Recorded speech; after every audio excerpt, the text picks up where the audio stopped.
Uh, it's right here. This is a great honor to welcome Mazviita Chirimuuta today. Mazviita agreed to come and talk about a new project.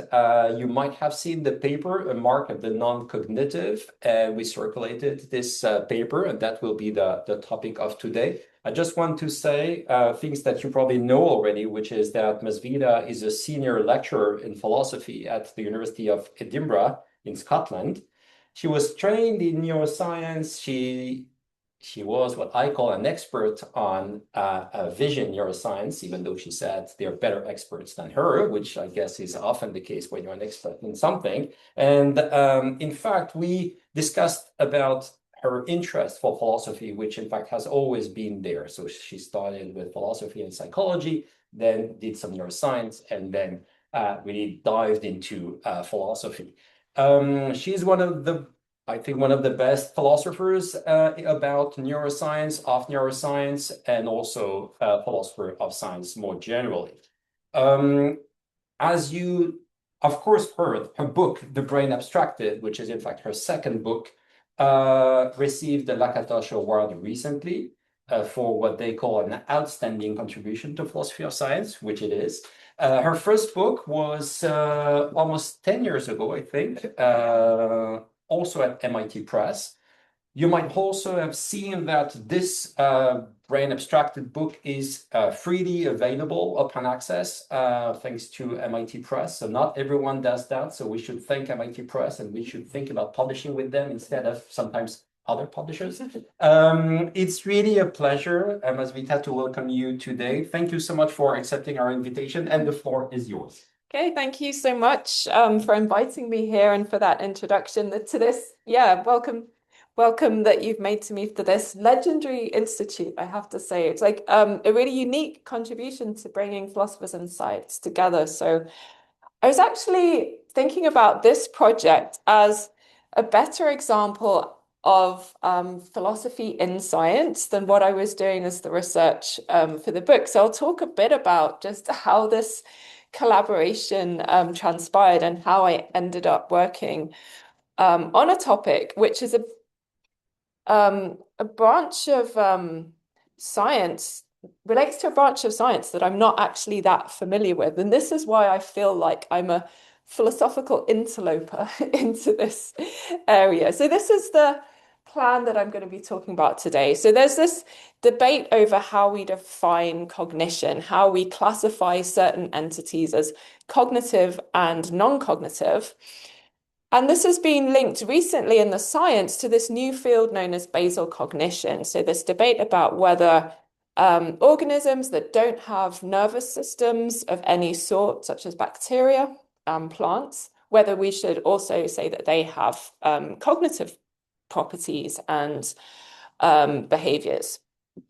So this is a part of biology that I didn't know anything about before. And I wanted to find out more about it because I was, as I'll explain in a moment, it's kind of linking to questions that I had about the neuroscience following on from my research in the book. So how I got into this project over defining the cognitive and actually the non-cognitive is that I was approached by the scientist here. His name's Juan Mar Parilla. He works at Glasgow Caledonian University, and his field of investigation is actually origin of life chemistry. And he'd been interested in collaborating with a philosopher over whether like origin of life systems can also be considered like very minimally cognitive systems as well. So he'd done work before his PhD on oil droplets, which are these models of origin of life systems, like protocell models. And they have these interestingly somewhat lifelike behaviors, like they move around in a kind of self-propelled way. And they're considered an model for the origin of life because you have this lipid membrane, but you don't have any of the interesting stuff inside the cell, but you have some of the components of a living cell. So anyway, he got in touch with me because there's this funding scheme led by the Royal Academy, but with some input from the other societies, the British Academy, the Academy of Engineering, and the Leverhulme Trust. And the point of this grant scheme was to get people working across disciplines. So here's a kind of engineer and chemist, and I'm a philosopher, and he said, let's work together. So we applied for funding for each of us to have kind of a year's research leave to work on a project together. And his input was on the science side, and my input on the philosophical side was to look at like the conceptual issues around how we define cognition and whether it's meaningful to say that something which is not just without a nervous system, but not even alive, could also be classified as cognitive. So I was coming into this kind of agnostic on the issues, but I was, curious about this question. How do we even begin to answer questions such as this? But why I wanted to find out more about basal cognition and whether we should extend attributions of cognition beyond animals that have nervous systems was because if you've read my book, you'll see that there's an argument within there, which is about why we should be very reluctant or hesitant to attribute lifelike, animal-like cognitive properties to artificial intelligences, because they arguably have some of the same computational properties that neuroscientists have ascribed to brains.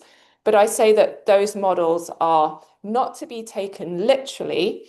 And actually, cognition in animals is far more dependent on the actual stuff that we're made of. So living tissue, dependence on all kinds of properties of brains and nervous systems, not just very abstract electrical signaling properties.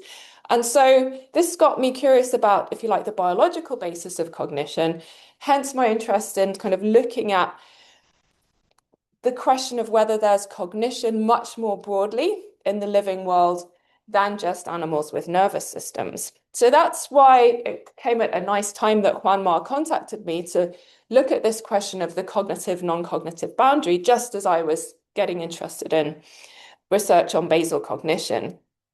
So just to explain again, the issue that was there in my book, so a standard way of thinking about cognition, including in humans and other animals, is to say that it's fundamentally computation, and computation as normally defined as Turing computation or computation as we have in digital machines is known as medium independent. So you can have exactly the same algorithm which is executed on what is physically a completely different substrate or medium. So this is Charles Babbage's computing machine. So in the 19th century, people were building computers made from cogs and gears and things like that. This isn't a universal Turing computer, but in principle, you could build a universal Turing machine out of something like this. Or, I mean, even your actual laptop is not a universal Turing machine. It's an approximation of a universal Turing machine. So you could also approximate a universal Turing machine in something made from cogs and gears. In principle, it would run very slowly for most algorithms. Okay, so the mainstream theory of computational cognition says that it doesn't matter that we happen to be biological organisms. We could have the same cognition whether we were made of living tissue or whether we were made of cogs and gears, something completely different.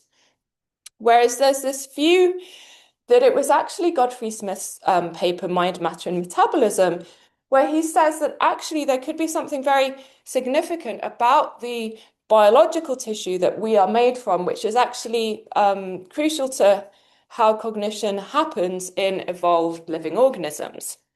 And then if you know Mike Levin's work, this was bringing a lot of attention to basal cognition and his theories about, well, all living systems are somewhat cognitive, so we should be exploring, I don't know, whether there's cognition not only in neural networks, but in single neurons and also in like colonies of organisms. So at multiple levels and multiple kinds of biological systems. But there's also a lot of conceptual confusion in this area. So someone like Mike Levin is himself a kind of computationalist, which I find kind of strangely inconsistent with some of his other things. So there's a lot of kind of potential here for philosophical work, just in terms of conceptual clarification. And this is why I feel like a philosopher in science at this point, not knowing a huge amount about the science, but actually just being more concerned about conceptual issues and about figuring out where people stand conceptually, and doing some, as we were saying before, kind of sheriff work, just trying to tidy up people's terminology.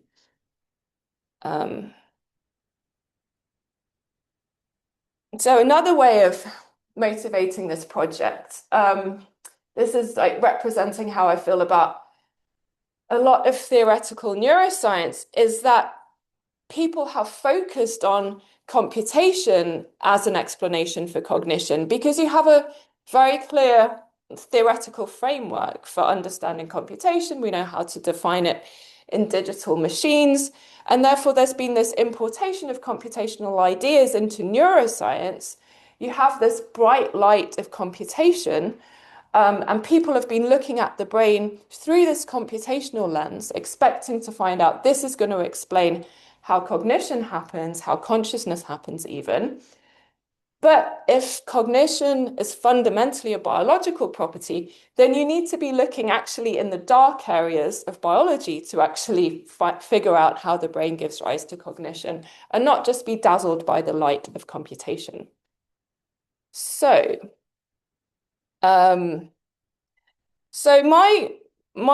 sort of initial work on this project was just to kind of educate myself on the literature over this thing called the cognition wars. So how are people defining the boundary between what's cognitive and what's not cognitive? And there was an early phase of this debate, which was prompted by Clark and Chalmers' paper back in the 90s, where they argued for the extended mind, which is this idea that when humans interface very systematically with technologies, you can say that their cognitive systems extend beyond the body and include the technologies that we're interfacing with.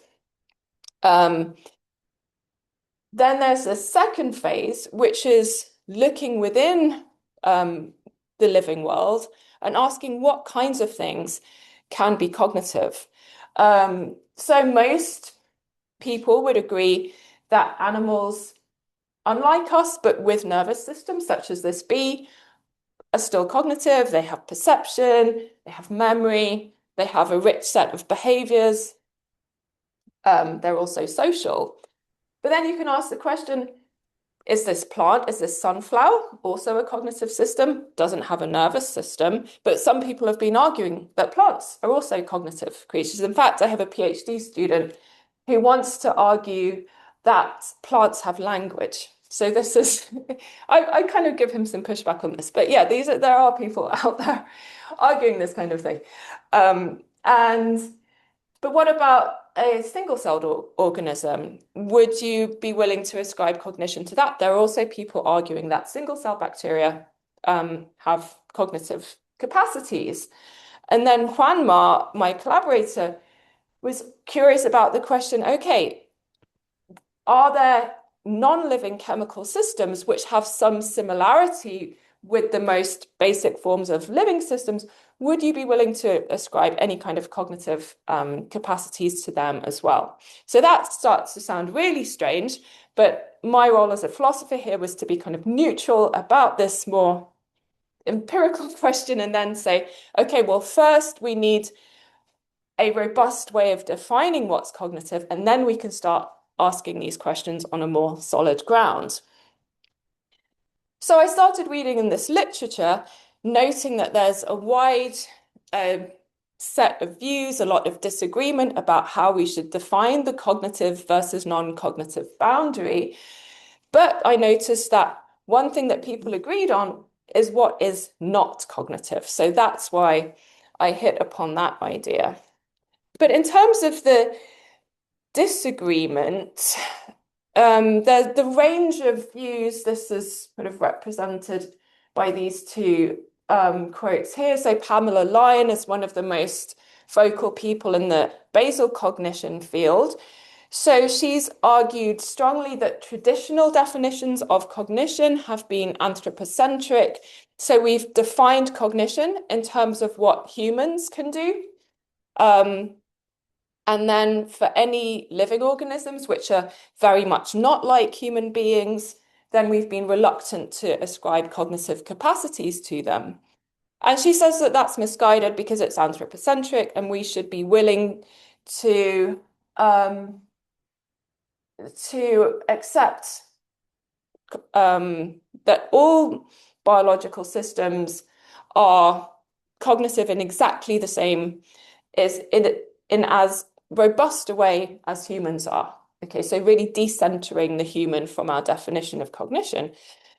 Against that very inclusive approach would be a philosopher like Fred Adams, who really is arguing here that there are hallmarks of cognition, so intentionality, having representations that are targeted towards something in the external world, and intentionality with an S, as he puts it here, that our thoughts don't necessarily represent all of the properties of what we're representing, that we should retain these as central to cognition, and we shouldn't accept cognition in things like bacteria, where he says it's really information-driven behavior that's adjusted in response to variable environmental conditions.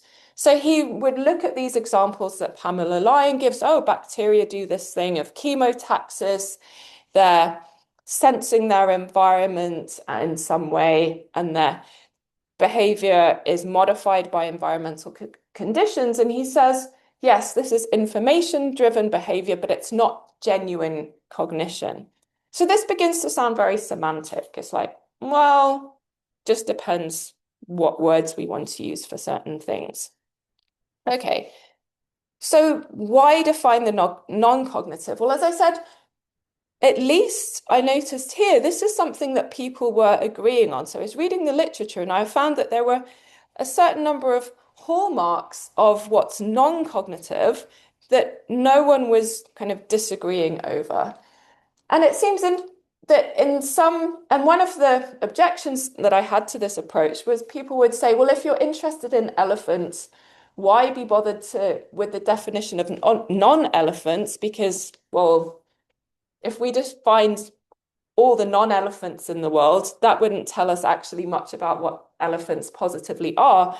But I would say for some concepts, actually our intuitions are a bit sharper with what the negative version is. When we have, for example, very strong intuitions about what injustice is, it's harder to define actual justice in a positive way. So I thought this was actually a case where looking at the negative version of the term would be more helpful. So this is summarizing from what I read in the literature, what turned out to be everyone was agreeing that what's indisputably non-cognitive is watching TikTok, but also systems that are, and I'll go through what I mean by each of these, reactive, reflexive, pre-programmed, and where you have an availability of simple mechanistic explanations. So for reactivity, this is a paper by the plant biologist Garzon. So he's one of these people arguing that plants are cognitive. And he says that people have a stereotype of plants where they see them to be just reactive. Their behavior is automatic, remains invariant under a variety of cognitions. So he's saying people think that plants are not cognitive because people think that their behavior is merely reactive. So one way people would say this is to say that plants have phototropism. Plants turn towards the light, and this is because of this kind of mechanism which is explained at the bottom there. There is light in their surroundings, and plants will just invariably be moving towards it. But he points out that plants also react to stimuli or anticipate stimuli that are not presently there in their environment. So he gives an example, and it's probably not sunflowers, different plant, which actually turns during the night so that its flower is facing the direction of light in the morning. So it's responding to not present light, but light which will appear in the future when the sun rises. So that is not merely reactive, because it's not just entrained to a current environmental condition. And he says that is what makes it truly cognitive. So as he says here, reactive behavior differs from truly cognitive because it fails to meet the principle of dissociation. The states of reactive systems co-vary continuously with external states. Offline competencies mark the boundaries between reactive, non-cognitive cases of covariation and the cognitive cases of intentional systems. So he immediately goes on to say that if something is not merely reactive, then it becomes cognitive, then it becomes intentional. So this is where he puts the boundary. Whether you would say that a plant is cognitive because it is not merely reactive, that's a controversial question. But everyone talking about this would agree that, oh yeah, if something is merely reacting to its current environment like that, then that's not interesting, that's not cognitive. Okay. All right, so yeah, thinking about the non-cognitive as reflexive behavior, this is something that you see actually present in the history of biology over 100 years ago. So there's this book by Herbert Spencer Jennings where he studied the behavior of lower organisms, by which he means single-celled organisms, eukaryotes, amoeba. They swim around and do interesting things that he observed. So some biologists at the time said that their behavior, so how their different tropisms, they move in the direction of some stimuli and avoid other stimuli. Many biologists of his time said that these were just reflexes. They had a kind of very predictable, almost deterministic connection between a stimulus and response. And in this book, Jennings argues that actually their behavior is not that predictable. It's not merely reflexive. There's some kind of modification of their behavior, which means that it's interestingly different from what's merely reflexive. And therefore, he argues in this book that there is a qualitative similarity between the behavior of these single-celled organisms and the behavior of multicellular animals with nervous systems. So actually, he's happy to ascribe cognition to all of these creatures. That's maybe controversial, but this idea that what's reflexive is just not cognitive, we see again repeated in a recent paper by Matt Sims, he's saying that reflexes involve direct responses to stimuli in virtue of sensory deviations from genetically encoded homeostatic set points. And he says, in contrast, you have this behavior driven by weak intentionality, which is anticipatory. So it's not just responding to what's immediately present, the stimuli in the environment, but it's anticipating possible alternative stimuli. And therefore, that's indicating some difference from what's non-cognitive to what's actually cognitive. So I feel like this latter part of the quotation sort of captures this intuition that what's a mere reflex-driven behavior is not cognitive, where he says the reflex-driven behavior is just being pushed around, whereas this other behavior, this anticipatory behavior, is more agential, right? So this is often something that is brought up here. Okay, so the next point of a way of like defining the non-cognitive, I talked about what if something is merely pre-programs, everyone would agree that it's not actually cognitive. So this is the biologist Ben Jacob talking about bacteria, and he's saying lots of people think that bacteria are not cognitive because they think that their behavior is merely pre-programmed. So people think that chemotaxis is like some very simple algorithm that the bacteria just follows, senses sugar, then stops tumbling, goes forward in the straight direction. And he says, actually, bacteria are more complicated than that. They're not just pre-programmed. And that's why he thinks they're across this threshold into cognition. This is what he says here. I use the term rudimentary cognitive function to describe chemotaxis because the decision to tumble or not to tumble is not simply pre-programmed, but it involves assignment of individual meaning. So this is where it becomes speculative when people, what do you mean by saying assignment of meaning in a bacterium? But what seems scientifically important about this is whether we can say that there's just this very simple algorithm for chemotaxis, or whether it involves integration of information, or there's this modulation by past history of stimulation, etc. Okay. So anyone might be skeptical of what he says about bacteria having all of these other things like assignment of meaning, but still they would agree that, yeah, if it's just pre-programmed, then it's not going to be cognitive. And the final point about a mark of the final mark of the non-cognitive would be mechanically explicable. So Colin Allen has this paper about the cognition wars where he's trying to kind of deflate things by saying it's not a scientifically very useful debate.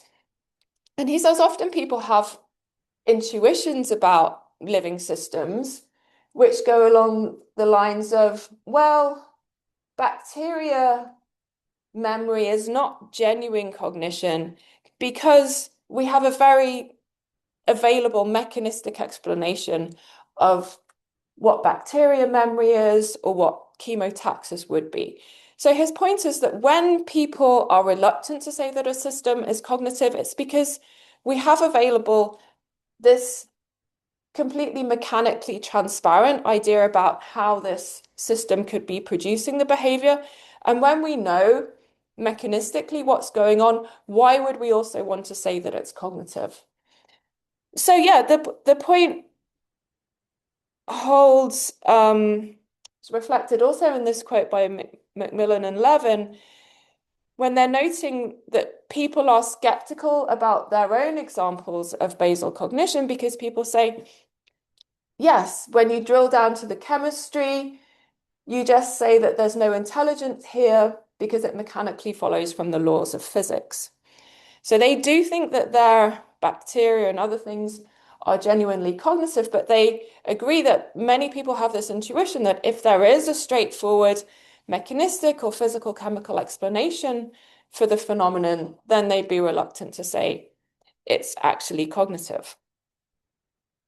So to summarize, the common thread that I found in this literature is that people would agree on something not being cognitive when the phenomenon is being externally determined by ordinary physical chemical forces. So this has led me to this consensus sufficient condition for being non-cognitive. So where actions are fully explicable in terms of the effects of external triggers that invariably lead to the same response. The external triggers are proximal in that they are current in the surroundings and act directly on the system without causal intermediaries. They're ordinary efficient causes accounted for by mechanical, chemical, or electromagnetic principles. The system's response to these triggers is invariable and inflexible because there's no internal causal network to inhibit or potentiate the effect of these triggers. So that's a lot of words there. But the very simple point is that what's being described here as simple mechanisms. When you have something that just looks like a simple mechanism, it just looks like a few parts being pushed around by basic laws of physics, then you'd say this is just indisputably a non-cognitive thing. So before I move on for the rest, are there any questions, just clarificatory questions at this point. Okay, good. All on the same page. So simple mechanisms, everyone agrees they're not cognitive. Seems to be like an interesting psychological phenomenon behind this. Have people seen this animation of the big triangle chasing the little triangle and the little circle around? This is something that goes back to psychology from the 1950s, which is just looking at what kind of stimuli people would interpret in a psychological way. And if you can take like entities which look nothing at all like animals. They just literally is just a triangle and a circle. But if it's animated in such a way as that its behavior is not explicable in terms of, I don't know, basic mechanical principles, people then start attributing psychological notions to them, like the red one wants to catch the green one, or the yellow one wants to run away from the red one. So there's patterns of behavior which look very much unlike Newtonian physics, and people then start attributing psychological properties to them. If you just take a dot bouncing around from one side of the screen to another, just looking like it's going by Newtonian physics, no one's ever going to attribute cognitive properties to that. No one's going to perceive it in a psychological way. So it just seems to be this consensus notion of the non-cognitive just seems to be reflecting this thing about what cases, even though they look nothing like human beings, in what cases, what patterns of behavior it makes sense to ascribe cognitive explanations to, or not ascribe cognitive explanations to. So the plan for the project, the collaboration with Juanma, was for me to come up with the definition of how we should be thinking about the cognitive, non-cognitive boundary. And then he would be sort of employing this going forward in his own research on oil droplet systems.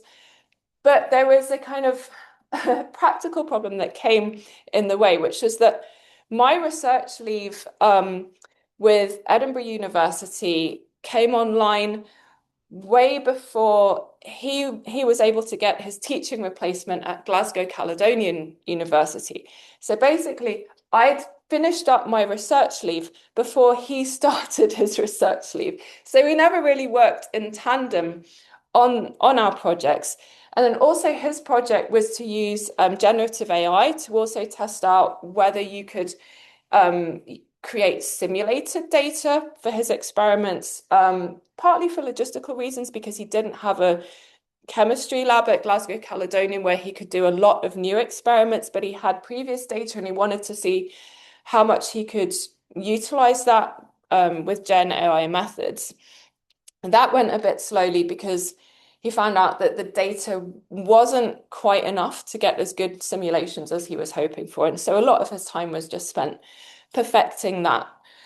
However, we did do a nice public engagement event. So we got additional money from the Royal Society because they wanted members of the public to hear about what we were doing. So we had a collaboration with artists, and they put on workshops for children, and they had a street projection. So that was like the main another nice thing that came out of this project. And we're still planning to write a paper on the use of computer simulations and simulated data, which is this methodological innovation that he was bringing in. So yeah, hopefully that will still be something in the works.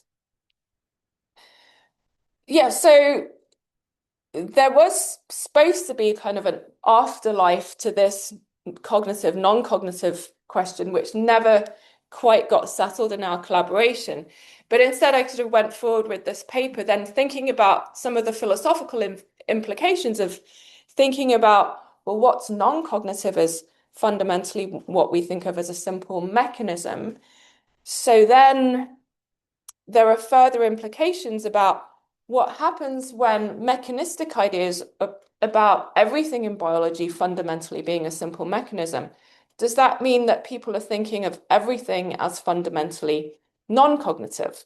So that goes into this second part of the paper, which is more of a critical examination of the basal cognition debate. So what I'm going to be arguing now is that people like Mike Levin, they're actually presenting their research, their claims for basal cognition is actually a lot more radical and metaphysically substantial than it actually is. If you examine how they're defining cognition, how they're defining living things mechanistically, then what they're saying about basal cognition is actually not that different from their opponents who are skeptical of basal cognition. So that's the idea going forward. So this part of the talk starts with the question, what do we say about complex mechanisms? So we've said that simple mechanisms, like a set of cogs and gears in that little Lego machine or something like a clockwork, when we can just see the little parts working together, we know that there is nothing genuinely cognitive going on there. But mechanisms and machines can become extremely complex, and we might not know how they work. Their workings could be hidden from us, and they could actually mimic behaviors of things that we say are actually cognitive. So this goes back a long way. In the 18th century, people were making automatons, and you could have a automaton boy playing the flute. It would be mimicking a behavior that if a human plays the flute, we would say that is an intelligent system. But for this automaton, you know that it's actually underneath just a complex mechanism, which has a design. It's been made by this Jacques Volcan. So he made ducks, which mimicked behavior of ducks.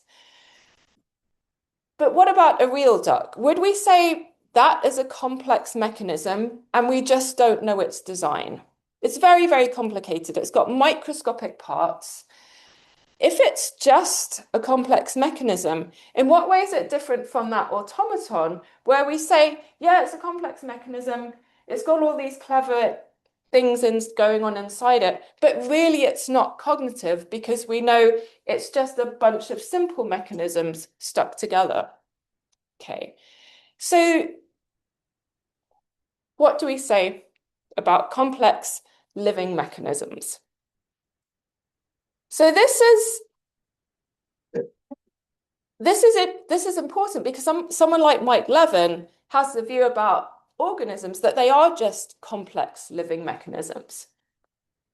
So in what way is it important to say that it's also cognitive if you also think that complex mechanisms are not really cognitive because underlying it, they're just a bunch of little parts stuck together, working together? So to explain the kind of position of someone like Mike Levin, it's helpful to go back to a philosopher, Dan Dennett. And actually, Levin and Dennett were friends and they wrote together. They were both at Tufts before Dennett passed away recently. So an idea in the background, which I think Dennett very helpfully brought to the discussion back in the 1980s, is to think about attributions of cognitive capacities in science as often taking what's called the intentional stance. So he says that sometimes people talk about things as having beliefs or desires or having other cognitive capacities, not because they really think that those things are cognizing or that they're intelligent, but just that it's useful to predict behavior by ascribing cognitive capacities. So he talks about, yeah, you can use the intentional stance to describe the behavior of a thermostat because you can say it wants to hold the room at 20 degrees. No one thinks that the thermostat is really thinking or cognizing, but it just gives you a quick way of predicting what the thermostat will do, that there is this goal, if you like, that it has, holding the room at 20 degrees. He also talks about the design stance. So when you think about a living thing in terms of its being optimized to perform certain functions, you can think of it as if it was designed with certain purposes in mind, as if an engineer had made it to perform certain functions, and that can also be a useful heuristic. But Dennett's view is like underlying everything, what things fundamentally are just physical systems with their whole bunch of physical and chemical properties, and we can also include here non-teleological biological properties. So Dennett's, if you like, metaphysical picture was that basically everything is a bunch of physical chemical systems. For some complex systems in biology, it can be useful to talk about them as if they were designed and then interpret their functions. In that way, you can make certain predictions from that. And also for some even more complex things, it can be useful to describe them as if they are having beliefs and desires and other cognitive properties, and that will also help you predict their behavior. Another thing, and this is what I would attribute to Dennett amongst many other people, is what I'm calling here a mainstream physicalism. So this is the view that all properties, processes, and entities are fundamentally non-cognitive or non-mental. And so Dennis Walsh has criticized this metaphysical picture, which he calls foundationalist materialism. The key point here is that the properties of the system as a whole are kind of driven in this bottom-up fashion, determined by the constituent parts. So what matters is the most fundamental level of properties, and everything else is kind of driven by that. So I'd say complex mechanisms are the kinds of things that mainstream physicalism is saying all the world is made up of complex mechanisms. So mechanisms are things that their entire behavior is driven by properties and interactions at the lowest level. In other words, there's no global system properties which are modulating the behavior of the system in a top-down way. Another way of thinking about this picture, like Hasok Chang's view, is to call it Legoism. So it's to think of all of the kind of parts of the physical universe as composing more complex structures in the same way that if you put Lego bricks together, you will get structures that are straightforwardly derived from the properties and the arrangement of those parts. So I mention Chang here because he is a philosopher of the physical sciences, and he brings it up to point out that this is a very classical physics way of thinking about the world, is very decomposing into particles in this way. It's not super consistent with contemporary physics, but it has this like intuitive pull, I think, both in analytic philosophy and physicalism, and I suspect also amongst biologists as well, that you're thinking about the world in this Legoist way. So these are one of important views in the backdrop, which account for this majority view. So you take the duck in the pond and you say, this is just a complex mechanism. And the mainstream physicalist will say, ultimately, what this duck is a set of ordinary physical chemical mechanisms arranged in a complicated way. And we can't predict their operations just from physical chemical first principles because it's too hard to do. In principle, though, you could just use physics and chemistry to predict the behavior of the duck. But since we're not Laplacian demons with access to all of the initial conditions of the duck's atoms, we can't run that calculation. So we'll use the intentional stance to predict the behavior of the duck. So knowing that the duck is hungry and that the duck believes that there is bread being thrown into the lake over there, we can predict that the duck will swim in the direction of the bread.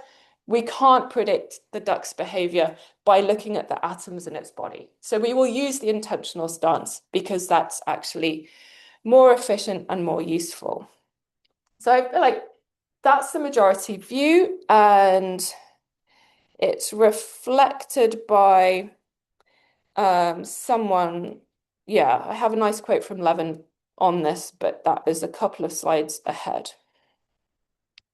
Yeah, so I'd say the action in this basal cognition debate, this question about are bacteria cognitive or not, is actually within this majority physicalist camp. And it's really a debate about where we should use the intentional stance. So there's conservatives like Fred Adams who say we should reserve the intentional stance for creatures which are displaying distinctively human-like capacities. So a duck could count because the duck's behavior is legible in this human-like way to some degree, and where the physical stance is just useless for predicting that behavior.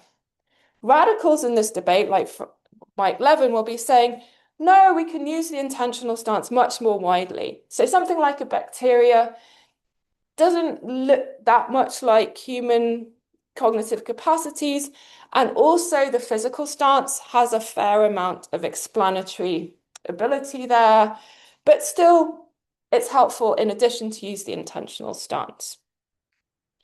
So I feel like the argument of the paper is that a lot of the debate over basal cognition is really about this question, like, is it useful to use the intentional stance for bacteria and for plants, things like that.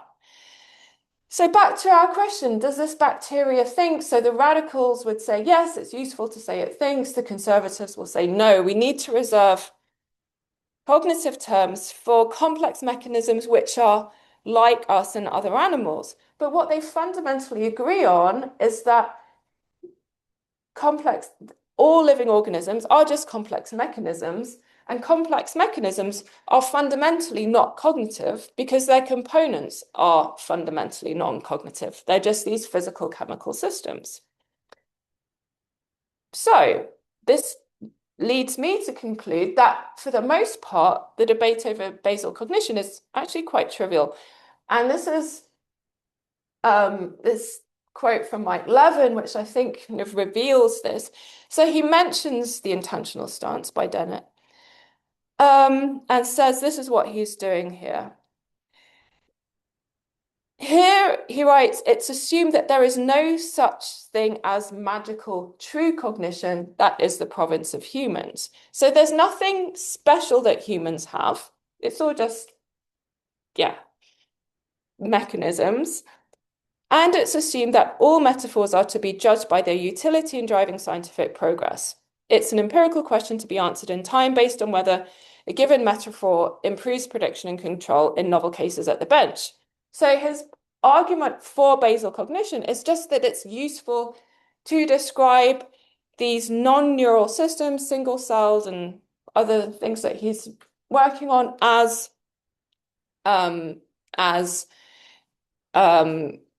having cognitive capacities that allows us greater prediction and control. So in philosophers' terms, you can say that this is a merely epistemic attribution of cognition. It's just saying it's useful.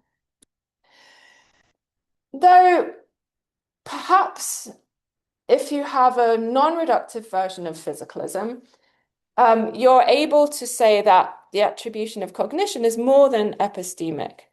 But then you have to reject the foundationalist assumption. So one of the reviewers' comments on this paper is that, so I present this view of mainstream physicalism, which is very much a strongly reductionist version of physicalism. So it's the view that says that, yeah, fundamentally everything is non-cognitive, and it disallows emergent properties, or if you like, sui generis properties of biological or psychological things, which are not reducible to properties of lower level physical and chemical interactions.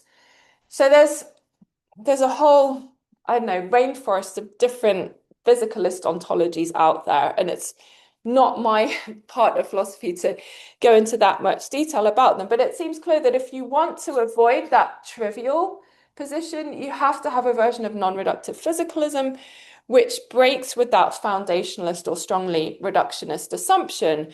So a view in quite well-known view in that area would be Carl Gillett's, his notion of strong emergentism, which is also, he says, a version of physicalism. However, that's in the philosophy side of different options there. But I also noticed that within biology, there's also a minority view out there which rejects the idea that organisms are machines. And it's also suspicious of this idea that cognition is a kind of Turing computation. So you have biologists amongst these which are more metaphysically ambitious, that there is a significant difference between living and non-living systems and cognitive and non-cognitive things. So I'd say if you're in the majority camp, you're very comfortable with the idea that organisms are machines. And if you are, then there's not anything substantially different between like a living organism and a machine which just has some complex dynamics. But yeah, in this strand of biology, which I'd say stems from this autopoietic tradition, then it's reinstigating this idea that no, there's something importantly different which comes in with life, and that's often captured with this idea that there's a organization to the whole system which is affecting what the parts do in such a way that you cannot any longer work with this foundationalist assumption.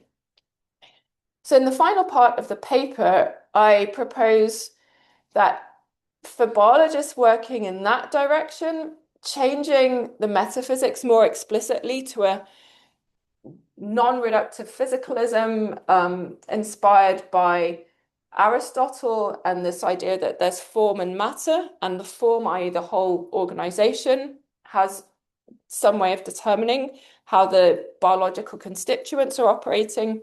That would be more conducive to actually fleshing out this idea that organisms are not machines. But I wasn't planning to go into that in detail today because we're running out of time.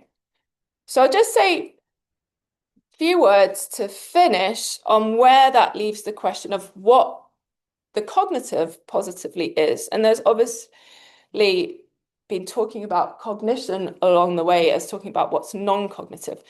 So anyway, looking at the non-cognitive, I said that it was marked by reactivity to only what's proximal. So a simple mechanism, a reflex machine, is only going to be sensitive to what's immediately there and presently stimulating it. And there's not going to be any determination by something that's not there in its current environment. So this suggests a way of thinking about what is positively cognitive as what's sensitive to what's not present in the environment, so further away in time. This is what memory is effectively. It's having behavior modulated by things that happened not just now, but in the past. And also thinking about living systems as anticipating future occurrences. Again, it's modulating behavior by things that are not presently there, but distant in time. And you can also think about behavior being modulated by things that are distant in space as well. So we're very impressed by animals that range around long distances. Their behavior is modulated by predictions about what is there in the future in a location which is very far away from their immediate present surroundings. And that we will all agree is an impressive cognitive feat. But also, when you're looking at single-celled organisms, to the greater extent that their behavior is not merely governed by present direct stimulus, but things that are further away, anything that's perceiving visually will be sensitive to things that are further away. Sensory systems of all kinds endow sensitivity to more distant objects. And that seems to be kind of scaling up towards what we would say is like full-blown cognition. So this idea is there in that paper by Macmillan and Levin, where they're actually building on William James's definition of intelligence as degree of ability to reach the same goal by different means. And they talk about intelligence as, as this kind of flexibility of behavior. But I think this is, again, sort of a misleading diagram. So why I would say it's similar to this proposal that I'm presenting here is that they have this idea that, okay, the intelligence system has this spatial temporal, well, I think they call it the perceptive cone around it. So it's not just governed by what's like immediately present, but there's like a horizon of sensitivity to things beyond it in space and time. But they have this example of a magnet, which they call goal-directed, because there is the north pole of the magnet is attracted to the south pole of the magnet, which is not like impinging on it directly. But why they would call it goal-directed just seems like a misuse of words. So I think the notion of being sensitive to what is more distal in space and time can't be the same thing as being attracted to something in a gravitational or a magnetic field. The reason being is that a gravitational or magnetic field is still kind of, it's not actually distant in space. It's kind of pervading space anyway. So I think this is just a confused example on the left, whereas this notion of intelligence is somehow being related to a minimal kind of sensitivity to things that are more distant in space and time. That seems a reasonable idea. And one that is also historically there, so there's some quotes in by Herbert Spencer, and I don't expect you to go through the contorted 19th century prose, but he's just saying here that there's this threshold between like physical life and, as he calls it, psychical life, which he thinks happens at the threshold when you go into biology, because living organisms become more and more sensitive to what's more distant away from them. And another idea in the background here would be Rosen on anticipatory systems. So to conclude, what I've argued is that if we begin with a definition of what cognition is not, you can begin to determine what it positively is. I said that simple mechanisms are obviously non-cognitive and that complex mechanisms are fundamentally non-cognitive, according to mainstream physicalism. But with this mainstream physicalist picture in the background, the debate over basal cognition just risks triviality, because in the end, nothing is cognitive in an importantly interesting way. So if you want to make this debate interesting, you have to go along with this idea that organisms are not machines or complex mechanisms. So thank you.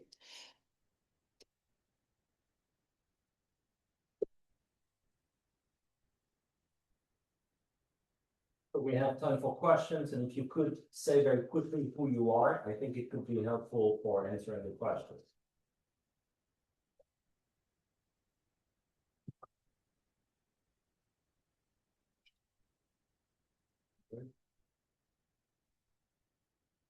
Hi. Well, I was, so you say that, so this debate is developed unless people are willing to believe that organisms are not machines, complex mechanisms, Yeah. or unless they're willing to deny that complex mechanisms, unless they're willing to affirm that complex mechanisms can be complex. So there are two things that I want to suggest might get the picture. Yeah. One would be that you have the committed physicalists say that yes, microphysicalism is true, and the properties of the whole depend on the properties of the parts and how they interact. But this is perfectly compatible with having perhaps not strong emergence, but weak emergence. So a highly complex mechanism could perfectly exhibit cognitive properties just in virtue of the very complex interactions of these parts. And just very quickly, just another aspect that I was thinking might also complicate the picture in relation to prediction and control is that many of these systems make use of stochastic processes in order to implement more unpredictable behaviors. How would you integrate that sort of Yeah, interesting. Yeah, so with weak emergence, I always took that to be like a merely epistemic obstacle. So if you could, in principle, give a complete micro-reductionist prediction and explanation of the behavior, then I don't see how that could be doing anything different from the more obvious reductionist picture. So how I've defined like the mainstream physicalist version there, I think the weak emergentist view is the more plausible one, because it's saying, yeah, in practice, we can't go around using physics as the universal science. We need those special sciences because we can't describe things just in terms of microphysical properties and run the explanations, but still fundamentally that's all that they are. And if we were omniscient, we'd be able to just be using the physical stance. And then on the stochasticity, yeah, I think that's an interesting point, because it's something, say, that Godfrey Smith emphasizes about like the view like from inside the cell, that there's a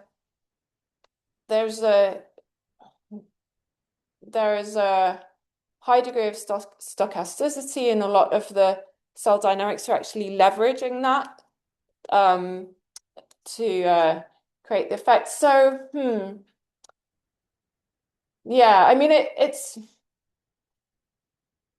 what it suggests to me is that you probably, if you want to just use the intentional stance as this epistemic tool, you're going to have to do some modifications, like with, I know, people's behavior, it's probably less stochastic overall than what you're seeing at the cellular level. But then in aggregate or averaging over, zooming out from this, you could still say, given that there is a goal to the system, on average, it's going to go that direction and not that direction. So yeah, you'd have to. All it suggests is that you can't just like directly import the intentional stance as we would use it for macro level animal behavior, but you could still use the idea of attributing goals to the system and making predictions on the basis of that.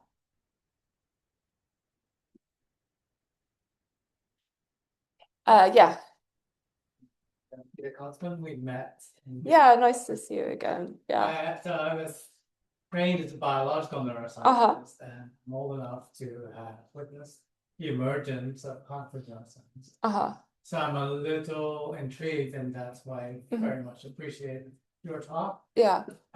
So my question was about a more historical aspect. Yeah. How, because you mostly, for the end, discuss like present day views. And I was wondering how things have been going back and forth maybe over time. And I was thinking of emotions, which in the Western tradition, and given it a little bit of anthropomorphism, emotions were oftentimes opposed to reason, which would be the sort of typical cognitive aspect of human reasoning. But now, emotions are supposed to be the result of cognitive appraisal things. So could you comment a little bit on how we've gotten there? Yeah. If that's just intriguing.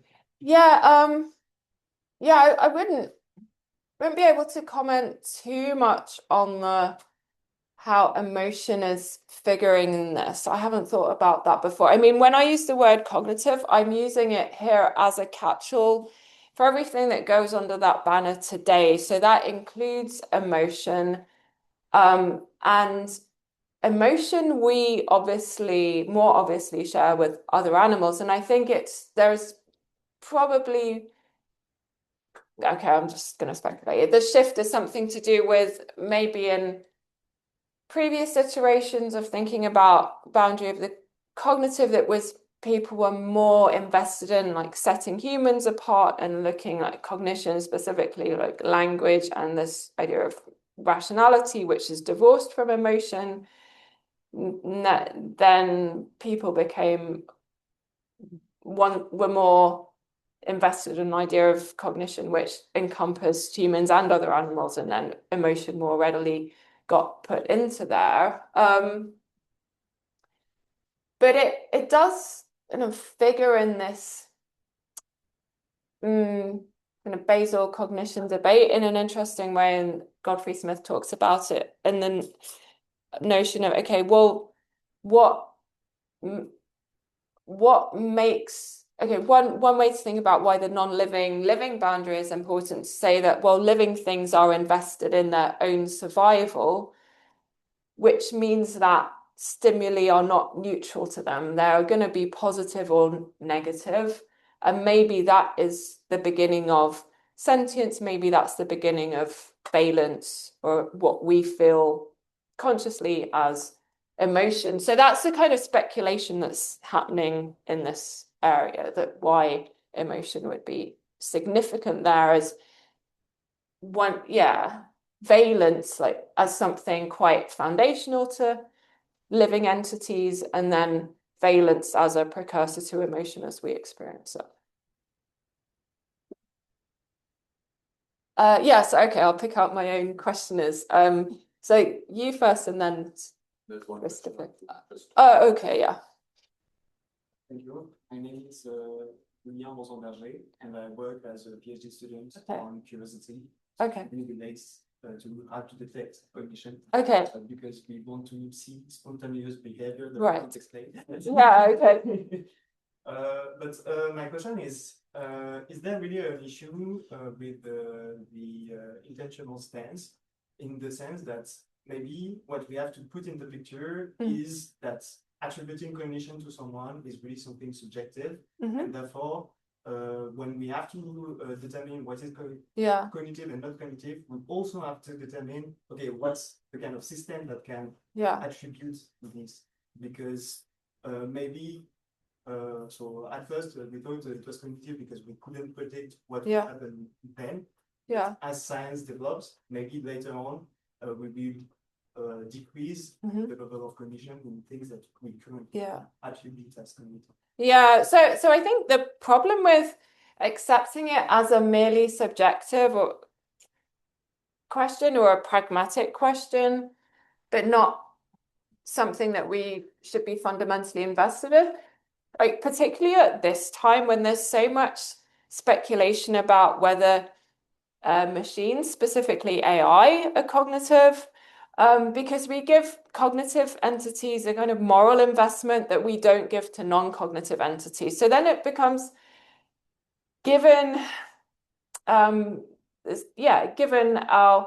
limited capacity to treat everything well, it seems like it could be quite perilous to be like suddenly very concerned about the welfare of machines that are not actually cognitive, or not actually, especially not actually conscious, and then not care about the well-being of other living things which might be cognitive and potentially conscious in a way that machines will never be. So I think that's why we have to keep asking the question about what are these properties really, not merely just saying, okay, well, what we decide today is useful to define as cognitive or non-cognitive. Okay, yeah, Christopher. Yes, thank you very much for the talk. I have a question about the level of analysis, let's say. You made it clear at the beginning that you're talking about like the sunflower and bacteria potentially having cognitive faculties or capacities. Yeah. But then for a lot of it, it feels like arbitrating whether this organism, is it cognitive or this? but if I've understood you right, what you're interested in is really the behaviors, what's a cognitive behavior and what's a non-cognitive behavior. So a question that in a way links to maybe some of your earlier work, would you call, or which human behaviors would you sort of slide over to the non-cognitive side of things?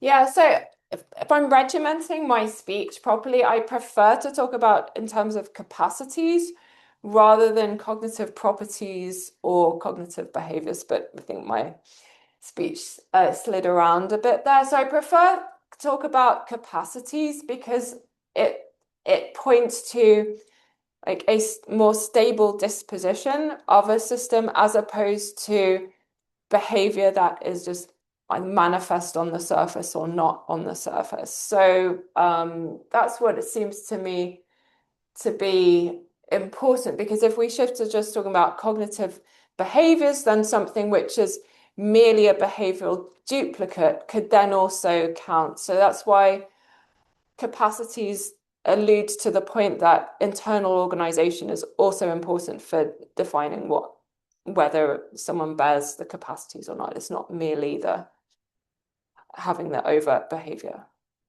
Okay, if I could just bounce back on that. It's just that in terms of like some of the work that we do here, so when we're talking about reactivity and reflexivity as signs of like the non-cognitive, and then thinking about things like let's call it cognitive delegation, where we learn something until it becomes procedural, for example, because we don't want to cognitively over anymore. Right. Does this have anything to say to that kind of? This is okay. So this is something that I would rather be neutral about, because I've said my position here is I want to be neutral about the basal cognition debate. Right? I want to be neutral on this question of, are all living things, everything they do is somehow cognitive or not? Because if you go along with that, then you're also going to have to say that all kinds of, if you're going to go along with the basal cognition idea, then you also seem committed to the idea of all kinds of autonomic physiological functions that occur in humans are also cognitive. So yeah, those two positions go together. So yeah, I'm going to sit on the fence of that. But this is something that I keep going back and forth with my PhD student that wants to argue that plants have language, because he's drawing all these analogies between what plants signaling amongst each other with volatile organic compounds and like human signaling with words. And I say, well, we also do signaling amongst one another using volatile organic compounds known as pheromones, reputedly. But anyway, there's all this kind of stuff in the background going on with humans and chemical signaling. We have introspectively this idea that linguistic communication is different from pheromone signaling. So if we can mark a boundary there, can't we also mark a boundary between plants and human language? So yeah, but I think there's all these questions that come up about then how much within ordinary physiology we then want to import cognitive notions, which I think, leave that for another day. Thank you very much for your presentation. Cédric, I'm a philosopher. So my question would be very specific. Is the non-cognitive best characterized by proximal efficient causation alone, or by the absence of an interval in which action can be selected, delayed, or informed by memory in any way? Because in the end of your presentation, you kind of seem to go this way. And if this is the case, then I'm struck by the proximity of the kind of Bergsonian view of the difference between there is no clear-cut definition of cognitive, non-cognitive in Bergson, but in matter and memory. There is this clear difference between what is non-cognitive or purely the transmission of causal determinations, and what is cognitive, which is delayed and selection of action, action given a certain state of the interaction with the environment. And then there is consciousness, which is the work of memory. So something like that would be really interesting to dig into from the perspective of contemporary neuroscience, I think. And especially the embodied and maybe extended mind. Thank you. So I tried reading Matter and Memory once, and I found it very very much a struggle to interpret what was going on there. But I think having gone through this project, and maybe I more bought into the intuition that there's a deeper connection between memory and cognition in general than I thought before. I think before thinking about this in terms of distal sensitivity to things further away in time, I just thought of memory as there's this like cognitive function that we have, and this is how cognitive neuroscientists and psychologists have it. Like you have this cognitive toolkit, and memory is one of them, but it's not somehow integral to what it is to be a cognizing thing.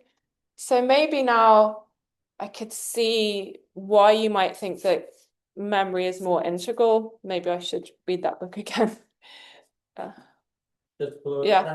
Because one of the main points of disagreement between James and Bergson was typically on that. Okay. And especially when Bergson criticizes the reflex as of cognition. That's typically on right. Exactly. So I see the point there. So and I think this is quite significant about living organisms, and that experimental biologists confront this all the time, is that organisms never reset. There's somehow everything that's always happened to them has the potential to modify what's going to happen in the future. And this goes for things without nervous systems, everything. And so that, there's this way that kind of time imprints itself on living things, which is important. And maybe, but you wouldn't necessarily call that memory. And then you go into this question. I think that the same as the subject expression, but there's one thing how you characterize it, which is between memory and cognition. Well, and I think thank you. Okay, thanks. So there's one question on Zoom. Okay. Okay, should I read that? No, but there's one person who raised it. Okay, so you want me to speak? To ask my question? Is that right? Yes. Okay, well, thank you for this interesting talk. Hello.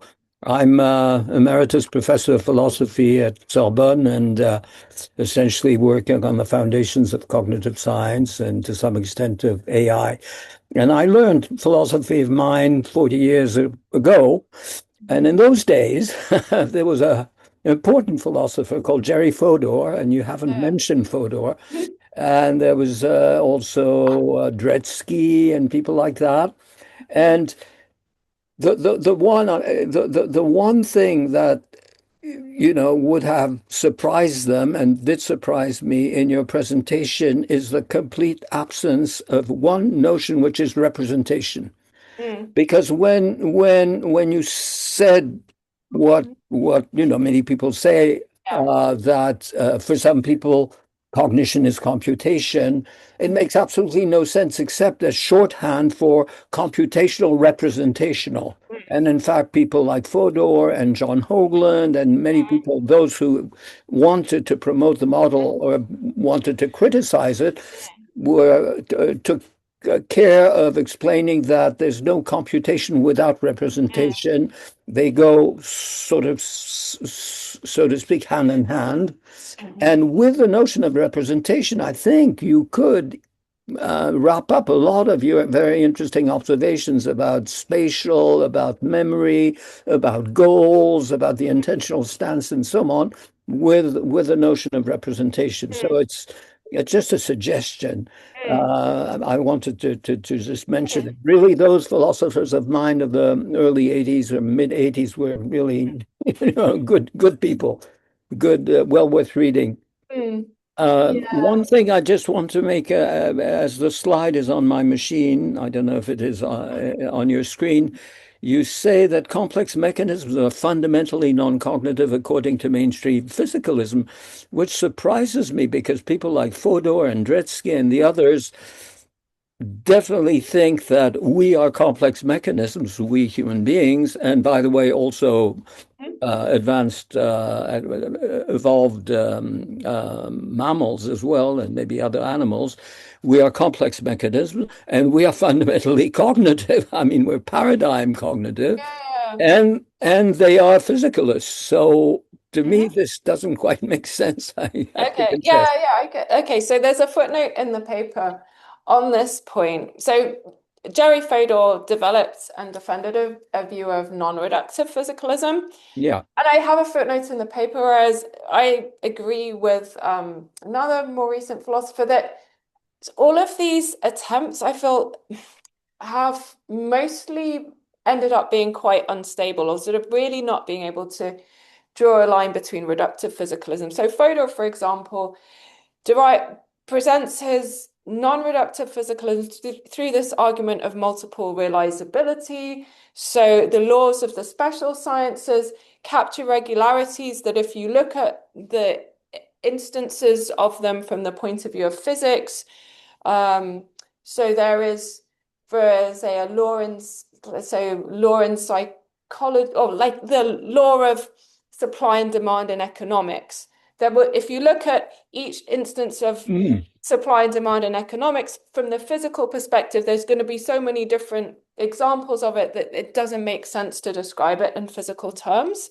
But this always looks to me like an epistemic point, that if you had the mental capacity of Laplace's demon, then you could describe economics and the law of supply and demand in terms of each of these different, physically very different instances. It's just for us, because we cannot we cannot look at things in that way. It's too much information. We use the law of supply and demand. So I don't see how you can avoid this being not merely an epistemic position on driving the non-reductive physicalism. So that's why I feel entitled to say that. And then on representations, I think this is an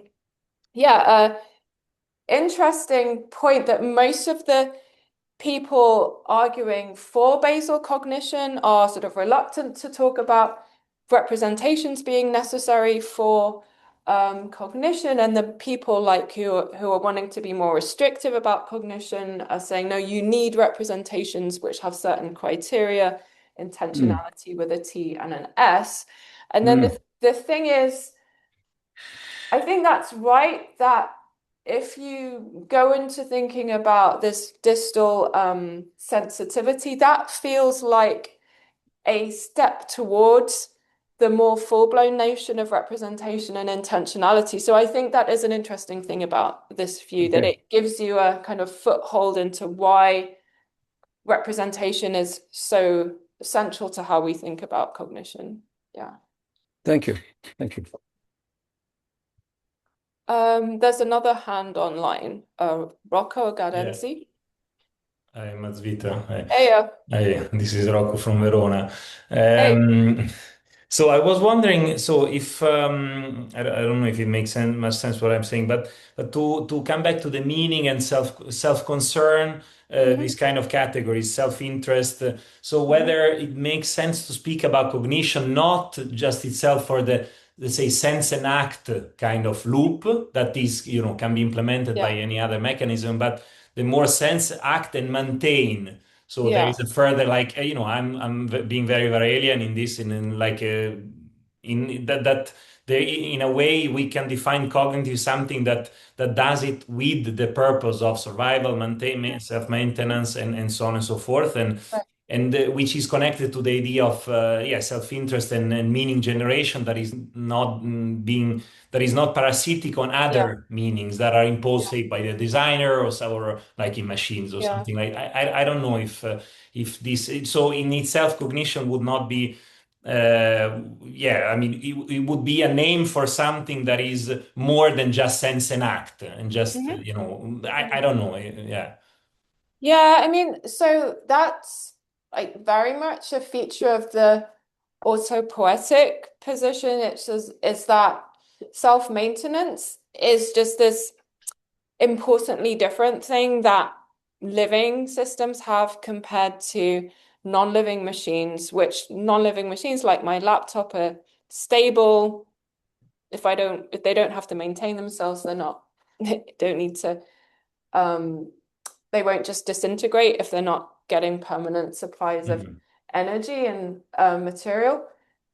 And so, self-maintenance as foundational to valence and things either being positive or negative in the environment. So there's definitely a package of views in that direction. Okay. Yeah. Yeah, and so once you have self-maintenance or otherwise being important, then you have a difference between intrinsic motivation and extrinsic motivation.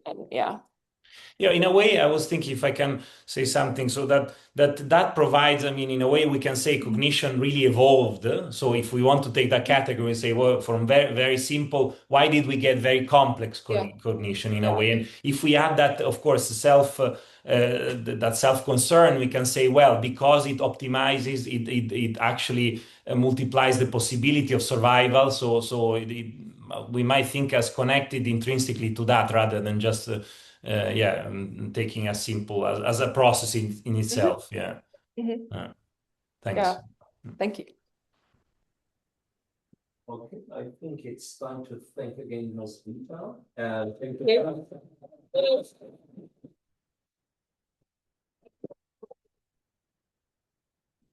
Okay, I can. Goodbye, online audience.